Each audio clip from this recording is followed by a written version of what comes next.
Episode की शुरुआत में पायलट्स पूछते हैं कि तुम सब कौन हो और ये हमारी एक प्राइवेट पार्टी है और तुम यहाँ से जल्दी से निकल जाओ। लेकिन कैजुअल बोलता है कि हम सिर्फ थोड़ी सी बातचीत करने के लिए आए हैं और ये बोलता है कि क्या तुम इस सिटी को छोड़ के जा सकते हो। और इसके बाद ये सब हंसने लगते हैं। इसके बाद ये जो मोटा भैंसा होता है ये चारों तरफ अपने दारू डालता है, उसको जलाता है और एक रिंग बनाता है और बोलता है कि अगर तुम में से कोई भी मुझे फोर्सफुली इस रिंग से बाहर निकाल सकता है तो मैं अपने बॉस से तुम्हें मिला दूंगा। और तब एक बंदा इससे फाइट करने के लिए आता है जो बड़ी मुश्किल से अपना रन यूज करता है और किलुआ बोलते कि इतनी मुशक्कत के बाद सिर्फ इतना सा नन, यानी कि वो बंदा इतना स्ट्रांग नहीं होता जितना वो दिख रहा होता है। उसके बाद ये मोटा भैंसा इसको दोनों हाथों से बहुत ही जोरों से जकड़ लेता है जिसकी वजह से ये बहुत ज्यादा दर्द में होता है और इसको लेके वो सीधा रिंग के पास चला जाता है। इसका एक पैर जल रहा होता है लेकिन उसके बावजूद ये उसको छोड़ नहीं रहा था। ये चिल्ला रहा होता है और अपनी हार मान चुका था लेकिन उसके बावजूद ये छोड़ता नहीं। और तब अचानक से गॉन आता है, इसके मुंह के ऊपर एक लात मारता है जिसकी वजह से इसकी ग्रिप छूट जाती है और वो बंदा बच जाता है। लेकिन गॉन जो होता है वो रिंग से बाहर चला जाता है। इसके बाद गॉन बोलता है कि तुमने सुना नहीं, वो हार मान चुका है। और तब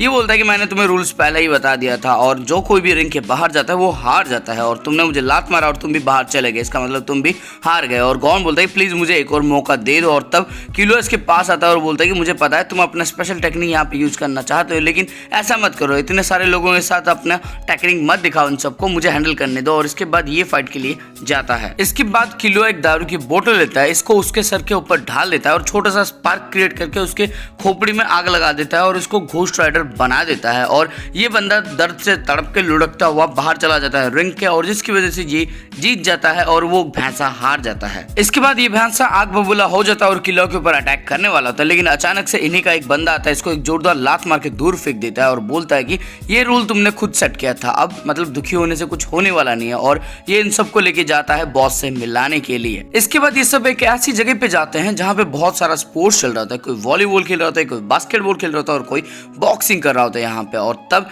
ये जो बंदा होता है ये जाके अपने बॉस को बोलता है कि आपसे कोई मिलने आया और बॉस पूछता है कि कौन हमसे मिलने आया। और तब ये बताते हैं कि कुछ लोग हैं जो आपको इस सिटी से बाहर निकालना चाहते हैं। और जब ये अपना फेस दिखाता है तो हमें पता चलता है कि ये रेजर है। इसके बाद रेजर बोलता है कि हम एक कॉन्टेस्ट करते हैं, अगर तुम जीत गए तो हम इस आइलैंड को छोड़ के चले जाएंगे। और तब कैजुअल पूछता है कि अगर हम हार गए तो रेजर बोलता है तुम इस आइलैंड को छोड़ के चले जाना। ये बैटल स्पोर्ट्स के ऊपर होगा और हमारा हर एक मेंबर तुम्हें एक स्पोर्ट्स के ऊपर चैलेंज करेगा, तुम्हें उससे जीतना होगा और अगर तुम 8 बार जीत जाते हो तो फिर तुम्हारी बात मान ली जाएगी, हम ये छोड़ के चले जाएंगे। और उसके बाद इनका एक बंदा बोलता है कि मैं बॉक्सिंग के लिए चैलेंज करता हूँ और इनकी तरफ से भी एक और बंदा आता है जो रेडी होता है इसके साथ बॉक्सिंग करने के लिए। इसके बाद ये दोनों रिंग के अंदर आते हैं और रेजर बताता है कि तुम नैन से बनी हुई किसी भी चीज का यूज कर सकते हो। और तब कैजुअल बोलता है कि ये कैसी बातें हुई। और तब इनका जो बंदा होता है ये बोलता है कि घबराओ मत, मैं सिर्फ हाथों का यूज करूंगा, ये तो तुम्हारे लिए है, तुम्हारे बेनिफिट के लिए है। और इनके बाद इन दोनों का फाइट शुरू हो जाता है जहां पे जो कैजुअल का बंदा होता है ना वो पहले बताता है कि मुझे पता है तुमने क्यों ऐसा चूज किया। और उसके बाद ये एक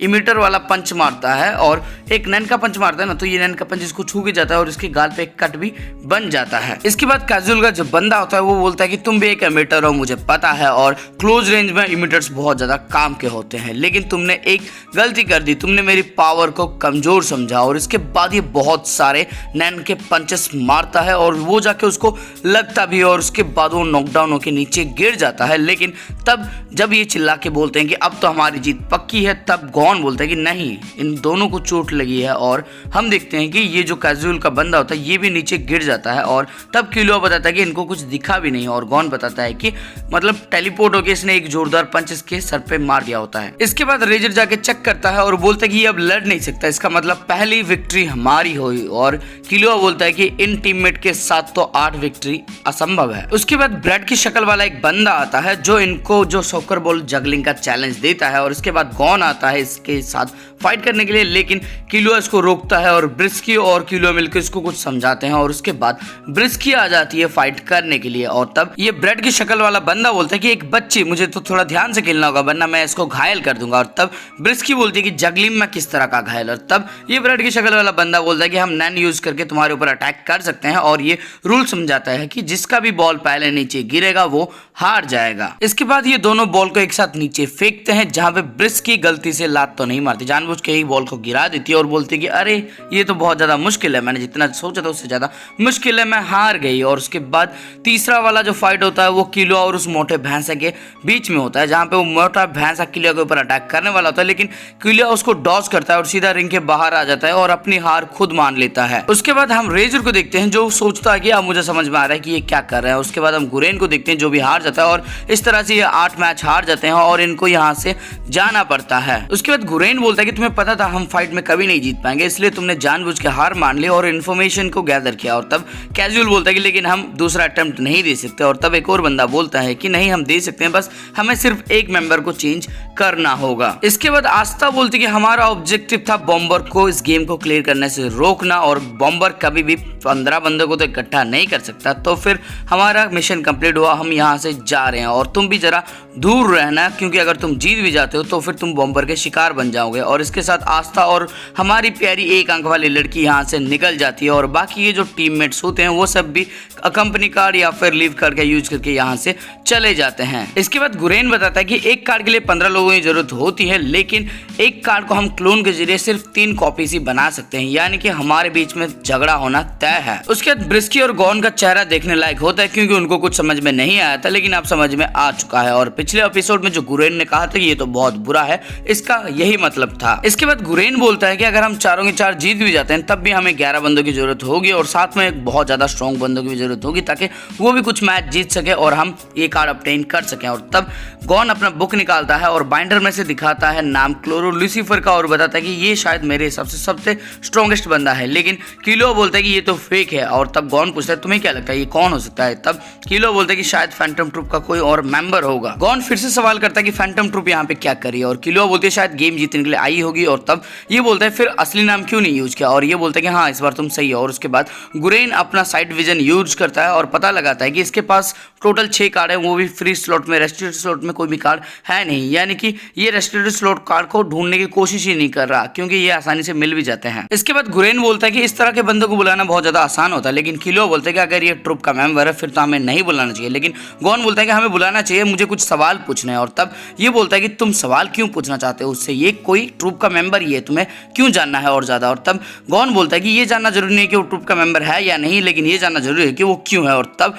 किलो गुस्से में आ जाता है और बोलता है कि तुम बहुत बड़े बेवकूफ हो, अगर तुम उनसे जाके पूछोगे भी तो वो तुम्हें कुछ नहीं बताएंगे। और गॉन बोलता है कि हाँ मैं एक बेवकूफ हूं, लेकिन उसके बाद भी मैं जाके पूछूंगा उन सबसे कि आखिरकार वो यहाँ पे क्यों है। और इन दोनों के बाद बहुत ज्यादा बहसबाजी होने लगती है और गुरेन पूछता है ब्रिस्की से ये दोनों ठीक थे ना, और ब्रिस्की बोलती है कि ये दोनों 100% ठीक है। इसके बाद ये सब कंपनी कार्ड के यूज करके क्लोरो लूसिल्फर के पास जाते हैं। इसके बाद ये सब जिसको देखते हैं वो क्लोरो लूसिल्फर तो नहीं होता, लेकिन होता है हिसोका, वो भी नंगा पुंगा। इसके बाद हिसोका इनको देखता है और बोलता है कि ओहो मुझसे कोई मिलने आया, और अपना रन ये स्टार्ट कर देता है। और उसके बाद हम देखते हैं गॉन और किलो को, वो भी अपना इंटेंसिफाइड रन दिखाते हैं। और उसके बाद हिसोका बोलता है कि तो तुमने एक अच्छा टीचर ढूंढ लिया और दिन ब दिन तुम काफी ज्यादा ताकतवर भी बन रहे हो। और तब जो अपना गुरेन होता है ये बोलते कि अरे ये ठरकी बंदा कौन है। हिसोका गुरेन से पूछता क्या तुम इनके टीचर हो, लेकिन इसको समझ में आता है ये इनका टीचर नहीं है। और वो देखता है ब्रिस्की को जो लाल टपका के इसी को देख रही होती है और शर्मा के पीछे मुड़ जाती है, और इसको पता लगता है कि एक्चुअली में ब्रिस्की इनकी टीचर है। इसके बाद हिसोका इनसे पूछता है कि तुम्हें मुझसे यानी कि क्रोलो से क्या काम है। और तब किलो पूछता है कि तुम यहाँ पे क्या कर रहे हो। और तब ये सोचता है कि अगर मैं इनको सच बता दूंगा कि मैं मतलब यहाँ पे कुरापिका का नैन निकालने का तरीका ढूंढने के लिए आया हूँ तो फिर ये मुझे जरूर रोकेंगे। वो एंटरटेनिंग तो होगा, लेकिन मेरा फाइट जो होगा वो बहुत देर के लिए रुक जाएगा, इसलिए मैं इनको कुछ नहीं बताऊंगा। इसके बाद हिसोका बोलता है कि कुरापिका का जो नैन है उसको निकाला जा सकता है। और तब गॉन बोलता है कि हमें पता है एक्सोसिस्ट के जरिए इसको निकाला जा सकता है। और ये फिर ये बताता है कि मुझे क्लोरो को ये इन्फॉर्मेशन देना है और इसलिए मैं यहाँ पे आया हूँ, क्योंकि मुझे क्लोरो का लोकेशन नहीं पता, लेकिन मुझे ये पता चला कि फैंटम ट्रूप के कुछ मेंबर्स यहाँ पे आए हैं, इसलिए मैंने क्रोलो का नाम लेके यहाँ पे आ गया ताकि मैं उनको बता सकूं, और किसी तरह से लोकेशन अगर मुझे मिलती है तो फिर मैं जाके क्रोलो को बता सकूं ये सब कुछ। उसके बाद हिसोका पूछता है कि तुम सिर्फ ये सवाल करने के लिए तो मेरे पास नहीं आए होगे, तो फिर बताओ। लेकिन गॉन बोलता है कि हम सिर्फ तुमसे सवाल करना चाहते थे इसलिए आए। तब ब्रिस्की जो होती है वो बोलती है कि एक्चुअली हमें कुछ स्ट्रॉन्ग बंदों की जरूरत है, तो क्या तुम हमें ज्वाइन करोगे। और तब हम देखते हैं गॉन और किलोआ को जो समझ नहीं पा रहे होते हैं ब्रिस्की ऐसा क्यों कर रही होती है। और तब हिसोका बोलता है कि हाँ मैं तुम्हें ज्वाइन कर लूंगा, लेकिन तुम्हें स्ट्रॉन्ग बंदों की जरूरत क्यों है। और तब गॉन और किलुआ ब्रिस्की को रोकने की कोशिश करते हैं और बोलते हैं कि तुम्हें नहीं पता कि हिसोका कितना ज्यादा खतरनाक बंदा है। और तब ब्रिस्की कुछ लिख के बताती है और वो लिखती है कि ये झूठ बोल रहा है। उसके बाद ब्रिस्की बोलती है खतरनाक नहीं, बहुत ज्यादा ताकतवर बंदा है। और हिसोका बोलता है कि हमें सिटी ऑफ लव आई जाना होगा ताकि हम कुछ स्ट्रॉन्ग पीपल को वहां से ढूंढ सके। उसके बाद सीन शिफ्ट होता है और गॉन और किलुआ ब्रिस्की से पूछते हैं कि ये क्या झूठ बोल रहा था। तब ये बोलते पता नहीं, लेकिन ये कुछ छुपा रहा था। और जब ये पूछते हैं कि तुम्हें कैसे पता, तब ये बताती है कि मैं 50 साल से झूठ बोल रही हूँ और इसलिए मैं कोई अगर मुझे झूठ बोलता है तो मैं पकड़ लेती हूँ। और क्योंकि ये हमसे कुछ झूठ बोल रहा है तो हमें इसको अपने पास रखना चाहिए ताकि हमें पता चले। और उसके बाद हम हिसोका को देखते हैं जो कॉन्स्टेंटली देख रहा होता है गॉन और किलुआ की पिछवाड़े को। और उसके बाद ये अपने नैन के साथ कुछ तो छेड़खानी करता है और उसके बाद किलुआ जोरों से चिल्ला के बोलता है कि हिसोका हमसे आगे चलो, हम तुम्हारे पीछे रहेंगे। मतलब ये जो हिसोका है ये तो नेक्स्ट लेवल का ठरकी निकला मेरे भाई। इसके बाद गुरेन हिसोका से पूछता है क्या सच में तुम्हें किसी कार की जरूरत नहीं है। और ये बोलता है कि नहीं, मैं बस अपने मकसद से यहाँ पे आया हूँ। और तब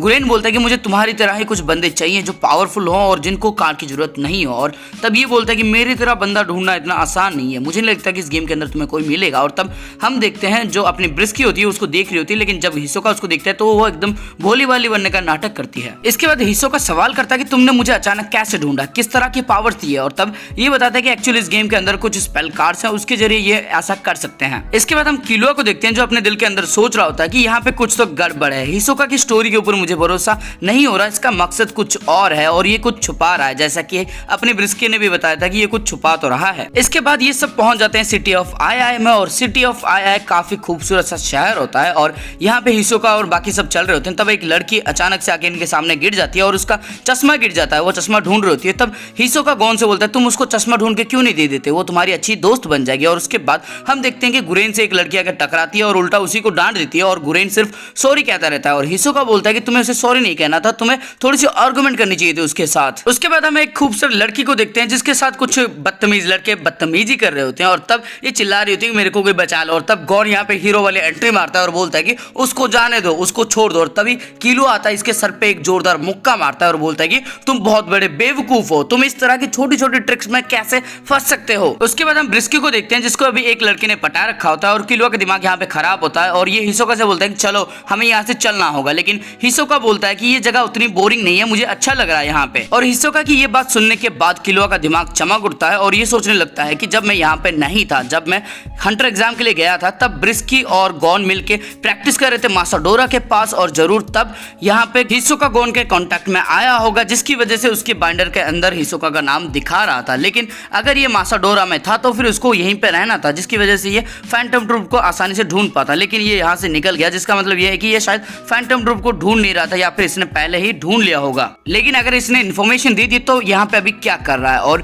तब इसको समझ में आ जाता है कि ये जरूर उस पोर्जर यानी कि जो एग्जॉर्सिस्ट होता है ना, जो कुरापिका का नैन निकाल सकता है, उसको ढूंढ रहा होगा और वो बंदा जरूर यही कहीं पे होगा ग्रेड आइलैंड के ऊपर। और ये बात फैंटम ट्रूप को और इसको भी पता होगी। मैं गॉन को ये सारी बातें नहीं बता सकता क्योंकि वो बड़बोला है और अगर एक बार भी हिसोका को पता चल जाता है कि हमें उसके प्लान के बारे में कुछ पता है तो वो अचानक से गायब हो जाएगा और हमारे पास एक प्लेयर कम हो जाएगा। और हमें नहीं पता कि फैंटम ट्रूप क्या करना चाहती है, लेकिन जो कुछ भी करना चाहती है हमें उसको रोकना होगा। उसके बाद गॉन बोलता है कि किलुआ मुझे लगता है कि टिस्गेरा को अपनी टीम में ले लेना चाहिए, भले ही वो हमें ज्वाइन करे या फिर ना करे, लेकिन उससे मिलकर हमें एक बार पता कर लेना चाहिए कि आखिरकार वो कर क्या रहा है। लेकिन गेम के अंदर ये टिस्गेरा से नहीं मिले थे तो ये कांटेक्ट नहीं कर सकते, लेकिन हिसोका शायद मिला हो सकता है तो इसलिए उसका बाइंडर मांगता है। और तब किलुआ बोलता है कि यही तो परफेक्ट मौका है, अगर मैं सवाल करता तो ये शक कर सकता था, लेकिन गॉन को कुछ पता नहीं है तो वो सवाल करेगा तो वो बिल्कुल भी शक नहीं करेगा। और उसके बाद हम देखते हैं कि वो भी बिल्कुल ऐसा ही करता है, ये अपना बाइंडर भी दे देता है, कार्ड भी दे देता है और दिखा भी देता है सब कुछ। और तब किलुआ सोचने लगता है कि अगर ये अपना स्क्रीन नहीं दिखाता है तो मेरी थ्योरी एकदम परफेक्ट है, मैं एकदम सच बोल रहा था। लेकिन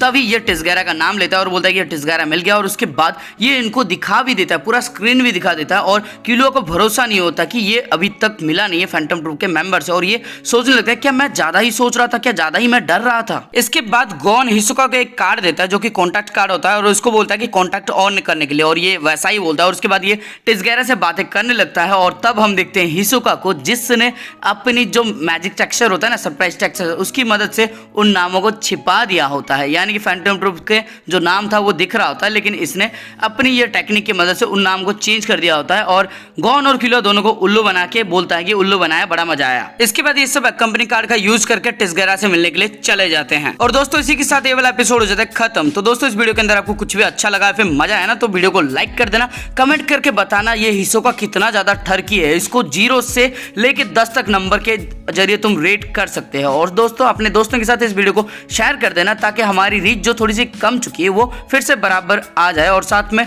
और क्या करना था, हाँ मतलब नए हो चैनल के अंदर तो चैनल को सब्सक्राइब कर देना, जो बेल का आइकन है उसको ऑल पे सेट कर देना, क्योंकि सबकी घंटी बज रही है, अपनी भी बज जानी चाहिए। तो घंटी को एकदम जोरों से बजा दो, टन करके आवाज आ जानी चाहिए।